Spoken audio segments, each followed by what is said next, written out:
bismillaahi raxmaani raxiim kulanti wacan daawadayaal halkan waa xanta wararka qodobada aan idiin soo gudbin doono waxaa qayb ka dowladda Soomaaliya oo la wariyay in ay iibsatay dhul dangooda xoog qarsoon ayaan idinku soo gudbin doonaa ganacsade Bashiir Raage Shiraar oo hanjabaad soo saaray maxay tahay hanjabaadda warkayaga ayaa ku daawan doontaan ahlu sunnah oo ciyaar siyaasadeed oo aad u adag uga badisay ra'iisul wasaare Khayre iyo dowladda federaalka ee Soomaaliya xoog iyo xaqiiqo qarsoon ayaad ku daawan doontaan madaxweyne xaaf oo ku gacan saaray dalab uga yimid madaxweynaha Soomaaliya Maxamed Cabdullaahi Maxamed Farmaajo muxuu yahay warkayaga ayaan idinku soo gudbin doonaa madaxweynaha Puntland oo qaatay go'aan lama filaan ah oo ku aadan dhanka xuduudaha Puntland wadahadaladii madaxweyne Waare iyo Yuusuf Dabageed oo fashilmay iyo dowladda Soomaaliya oo u yeertay safiirkeedii waddankaasi Kenya intii aad daawateen saaxiibayaal waxay ahaayeen qodobada wararka aan idin hayno kuwooda ugu waaweyn markana waxaad ku soo dhawaataan iyagii oo dhameystiran aynu ku bilownay dowladda Soomaaliya ayaa kumanaan dollar ku iibisay dhul danguuda oo ku yaala degmada Daynile ee gobolka Banaadir sida ay ogaatay xanta wararka dhulkan oo ah qayb ka mid ah isbitaalka xoogga dalka isla markaana ahaa barxad weyn oo ah dhul danguuda kuna taala dhabarka dambe ee isbitaalka ilaa iyo bishaas ayaa laga iibiyay ganacsatada Soomaaliyeed saraakiil ka tirsan ciidamada xoogga dalka oo degan isbitaalka ayaa xanta wararka u xaqiijiyay in dhulkan oo muhiim u ah dowladda dhawaan laga iibiyay dad ganacsatada waxaana arrintan ka shaqeeyay maamulka degmada Daynile ee gobolka Banaadir dowladda Soomaaliya ayaa dad badan u xirtay falal la xiriira musuqmaasuq isla markaana waxay amar ku bixisay in la soo celiyo hantida danta guud oo ay ugu horeyso dhulka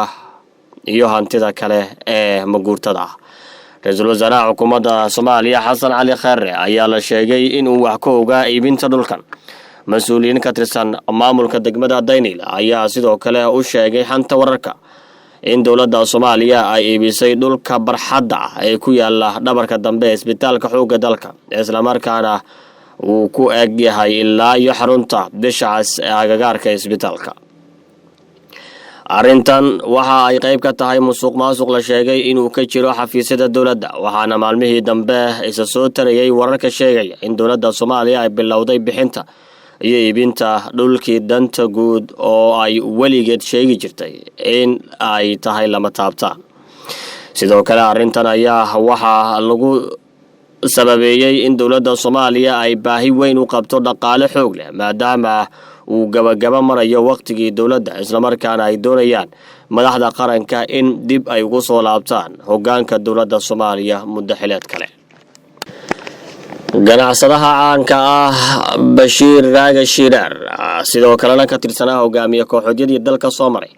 ayaa fariin hanjabaad u diray dowladda waddankaasi Kenya oo muran gelisay qayb ka mid ah badda Soomaaliya Bashiir Raage oo caan ku ahaa in uu qayb ka ahaa isbahaysigii waxa loogu yeeray la dagaalanka argagixisada ayaa sheegay in dowladda Kenya ay ku jirto riyo maalmeed laakiin ay ka dhaxli doonto in ciidanka Soomaaliya ay ka soo jeedaan ama ay ka soo jeestaan magaalada Nairobi ee xarunta waddanka Kenya dadka waxa ay riyoodaan marka ay hurdaan habeenkii laakiin Kenya waxa ay riyoonaysaa maalin cad oo barqa ah balse waxa taasi ka toosin doona ciidanka xoogga dalka Soomaaliyeed marka ay ka soo jeestaan magaalada Nairobi ayuu yiri ganacsade Bashiir Raage Shiraar oo ka hadlay arrinta daandaansiga Kenya badda Soomaaliya ay ku doonayso dhammaan shacabka Soomaaliyeed gaar ahaan siyaasiyiinta mas'uuliyiinta qaranka ee xilalka haya iyo kuwii horeba ayuu ka dalbaday Bashiir in loo midoobo damaca iyo riyo maalmeedka Kenya oo halis ku ah guud ahaan Soomaaliya sida uu yiri qof kasta oo Soomaaliya waxaan kula talinayaa in xoog iyo fikirba wixii uu hayo uu kaga qayb qaato iska celinta dowladda Kenya ayuu hadalkiisa raaciyay Masar Bashiir Raage dhinaca kale waxa uu ka hadlay xaaladda Soomaaliya ee dhanka ammaanka siyaasadda iyo sidoo kale dhaqaalaha Soomaaliya isagoo sheegay in Soomaaliya ay ku jirto xaalad hadda soo kabasho xog dheeraad ah ayaa ka soo baxaysa heshiiska ay gaareen ra'iisul wasaaraha xukuumadda Soomaaliya iyo kooxda ahlu sunnah ee lagu qarameynayo ciidamada kooxdaasi ila wareedyo lagu kalsoon yahay ayaa xanta wararka u sheegay in heshiiskan uu yahay mid ahlu sunnah ay kaga siyaasad badisay dowladda dhexe ee Soomaaliya isla markaana marka la eego habka loo dhigay uu yahay mid wax walba sidooda ahaan doonaan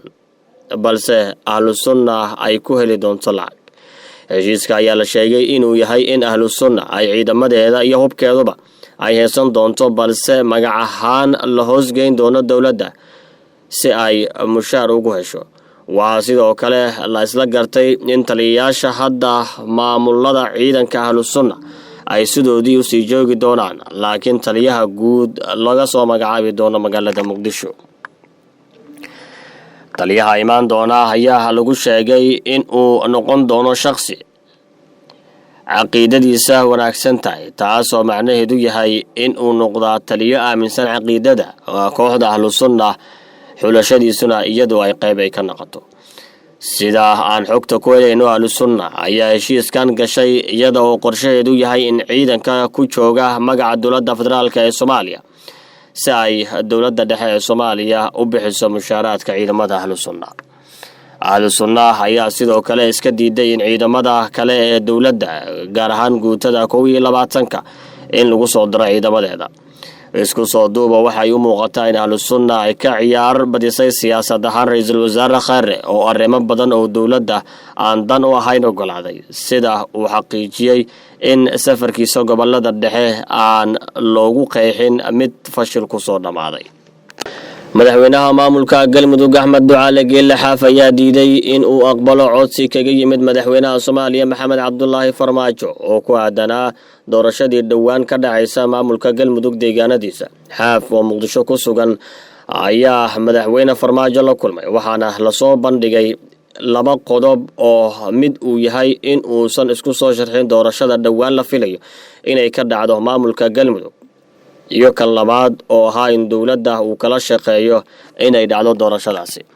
madaxweynaha Galmudug ayaa aqbalay qodobka labaad ee ku saabsan la shaqeynta dowladda ee dhanka doorashada ha yeeshee gebi ahaanba meesha ayuu ka saaray inuu aqbalayo inuusan isa soo sharxaynin. sida aan xanta wararka xogta ay ku helayso Xaaf ayaa madaxweynaha u sheegay inuusan codsigiisa ku aqbali karin kulankan ha yeeshee go'aankiisa uu waqti siiyo isla markaana uu si rasmi ah u shaacin doono waqti kale. waxaa jira heshiis maaliyadeed oo horay ugu ballameen dowladda Soomaaliya madaxweyne Xaaf kaas oo ku saabsanaa in Xaaf uu aqbalo in doorasho ay dhacdo waxaana Xaaf uu dalbaday fulinta ballanqaadkaasi ka hor inta aan loo gudbin fulinta qodobka ku saabsan isa sharxidaankiisa. ila wareedyo xogogaal ah ayaa xaqiijiyay madaxweyne Xaaf in la filayo in maalmaha soo socda dowladda Soomaaliya uu ka qaato lacagtii lagu heshiiyay oo keentay inuu aqbalo doorasho maamulka Galmudug ka dhacda. lacagtaasi ayaa qiyaas ahaan lagu sheegay in ay tahay in u dhaxaysa 2 ilaa 3 milyan oo dollar waxaana lacagtaasi qayb ka ah lacagii horay looga xayiray maamulka Galmudug oo hadda loo isticmaalayo in Xaaf uu ku ogolaado doorasho iyo in uu magacaabo guddi doorasho oo ay raali ka tahay dowladda dhexe ee Soomaaliya. madaxweynaha maamulka Puntland Siciid Cabdullaahi Dani oo khudbad ka jeedinayay munaasabadda 1 Luulyo ayaa sheegay in uu wada hadallo la galayo maamulka Somaliland oo khilaaf xuduudeed uu kala dhaxeeyo maamulkiisa haddii dhankooda iyadu raali ay ka yihiin. madaxweynaha Puntland ayaa sheegay in maamulkiisa ay wada hadal diyaar u tahay cid kasta oo Soomaaliyeed haddii ay koonfur ahaan lahayd iyo haddii waqooyi ay ahaan lahayd labaduba si loo dhameeyo khilaafaadka jira ee Soomaalida dhexdooda. waxaana uu sheegay in Puntland ay diyaar u tahay waaqiciga in ay la socoto sidaas darteedna ay tanaasul badan iyada ay muujin doonto.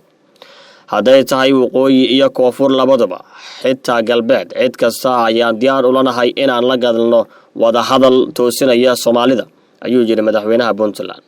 sidoo kale Dani ayaa dowladda federaalka ee Soomaaliya ugu baaqay in ay dhexdeeda ka noqoto doorashooyinka dowlad goboleedyada oo ay noqoto mid bari ka in ay ku milanto doorashooyinka Jubbaland iyo maamulka Galmudug si aysan uga raacin magacii xumaa ee ka soo hoyday maamulka koonfur galbeed Soomaaliya dhawaan doorashadii ka dhacday. waxa kale uu galmudug iyo jubbaland ugu baaqay in ay wax ka bartaan doorashadii puntland oo si xor iyo xalaal ah loogu tartamay isagoo oo uga digay in si xoog ah wax lagu raadiyo. weli waxaa taagan xiisadii ka dhalatay xilka qaadistii uu madaxweynaha maamulka Hirshabelle Maxamed Cabdi Waare ku sameeyay gudoomiyaha gobolka Hiiraan Yuusuf Axmed Hagar Dabageed ayeeshee isaga uu ka soo horjeestay xilka qaadistaasi. xubno ka tirsan xukuumadda Soomaaliya iyo xildhibaano wasiiro isugu jira ka tirsan Hirshabelle ayaa ku gudi jira xalinta xiisadaasi waxaana ay ku dhawaaqeen in ay fashilmeen wadahadalladaasi kadib kulamo maalmihii la soo dhaafay ka socday magaalada Beledweyne. wasiir ku-xigeenka beeraha Hirshabelle xildhibaan Maxamed Bashiir Qaasim Daqare iyo xildhibaan Cabdiwaaxid Axmed Cumar Wadaadyare oo shir jiraahid ku qabtay magaalada Beledweyne waxa ay shaaca ka qaadeen in 20 maalin kadib aan wax natiijo ah laga gaarin xalinta xiisadii ka dhalatay xilka qaadistii gudoomiyihii Hiiraan waa gobolka Hiiraan Yuusuf Dabageed. waxa ay ugu baaqeen madaxweynaha Soomaaliya ra'iisul wasaare Khare iyo xildhibaanada labada aqal ee gobolkaasi Hiiraan ku matala in ay xiisadaasi soo farageliyaan isla markaana xiisadu haatan ay marayso meeshii ugu xumeyd. ugu dambeyntiina wasaaradda arrimaha dibadda ee Soomaaliya ayaa si degdeg ah ugu yeertay in dalka uu ku soo laabto safiirka Soomaaliya u fadhiya dalkaasi Kenya Danjire Maxamuud Axmed Nuur Tarsan xilli ay ka sii dareyso xiisada u dhaxaysa labada dal ee Soomaaliya iyo Kenya. go'aanka loogu yeeray Tarsan ayaa daba socda cabasho wasaaradda arrimaha dibadda ee Soomaaliya u dirtay dhigeeda waddanka Kenya kadib markii qoraal la soo dhigay Twitterka wasaaradda arrimaha dibadda Kenya uu Somaliland ugu yeeray dal. war-saxaafadeed ka soo baxay wasaaradda arrimaha dibadda iyo xiriirka caalamiga ee xukuumadda Soomaaliya ayaa lagu sheegay in ay wasaaradda u yeertay danjiraha Kenya ee fadhigiisu yahay Soomaaliya ninka la yiraahdo General Lucas Tomba. wasaaradda ayaa war-saxaafadeedka ku sheegtay in danjiraha gacanta loo geliyay warqad cabasho oo ku aadan fariin dhinaca Twitterka sida ay wasaaraddu sheegtay uu yahay mid xadgudub ku ah qaranimada dalka Soomaaliya kaasoo 27kii bishii Juun uu qoray ninka la yiraahdo Kamawa wasiirka koowaad ee wasaaradda arrimaha dibadda ee waddanka Kenya. war-saxaafadeedka ayaa lagu sheegay in fariintaasi Twitterka ahi ay xadgudub ku tahay madax bannaanida midnimada sharafta xadeed isla markaana ay dhaawacayso xiriirka Soomaaliya iyo waddanka Kenya. war-saxaafadeedka wasaaradda arrimaha dibadda ee Soomaaliya ayaa lagu yiri Soomaaliya waxa ay u taagan tahay daris wanaag isqadarin iyo iskaashi soke oo ay la yeelato dariskeeda arrin taas la mid ahna ay waddankaasi Kenya ka filayso iyaduna inay ku dhaqaaqdo. waanaga intaa saaxiibayaal warkii aad kala soconteen xanta wararka waad ku mahadsantihiin daawashada warkayaga.